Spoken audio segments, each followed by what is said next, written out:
প্রিয় শিক্ষার্থী বন্ধুরা, আজকে আমি 46তম বিসিএস প্রিলিমিনারি এর জ্যামিতি পাঠ থেকে আজকে একটা প্রশ্ন নিয়ে আসছি। তো চলুন দেখ শুরু করা যাক।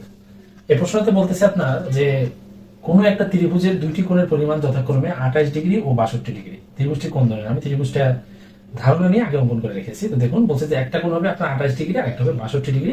আপনাকে বলতে হবে ত্রিভুজটা কোন ধরনের। তো বন্ধুরা, আমরা এই দুইটা কোণের পরিমাণটা একটু যোগ করে নেব। এখানে আছে আপনার 28 ডিগ্রি আর আছে কত 62 ডিগ্রি। এই দুইটা কোণ যদি আমরা যোগ করে দেখি তাহলে দেখুন যোগ করলে আসে আপনার 90 ডিগ্রি আসে। ওকে, তো বন্ধুরা একটা জিনিস মাথায় রাখবেন, ত্রিভুজের তিন কোণের সমষ্টি 180 ডিগ্রি, আর দুইটা কোণ যদি 90 ডিগ্রি হয় তাহলে অপর কোণটা কত হবে? 180 থেকে আমরা যদি 90 ডিগ্রি বাদ দিই তাহলে অপর কোণটা পেয়ে যাবো। তাহলে 180 থেকে 90 বাদ দিলে কত হবে? 90 ডিগ্রি হবে। অর্থাৎ অপর যে কোণটা আছে এটা হবে আপনার 90 ডিগ্রি। 90 ডিগ্রি বা এটাকে বলা হবে আপনার সমকোণ। তো বন্ধুরা, কোন ত্রিভুজের একটা কোণ সমকোণ হলে সেটাকে বলা হয় সমকোণ ত্রিভুজ। সুতরাং আমাদের অ্যান্সার হবে ক, সমকোণ ত্রিভুজ।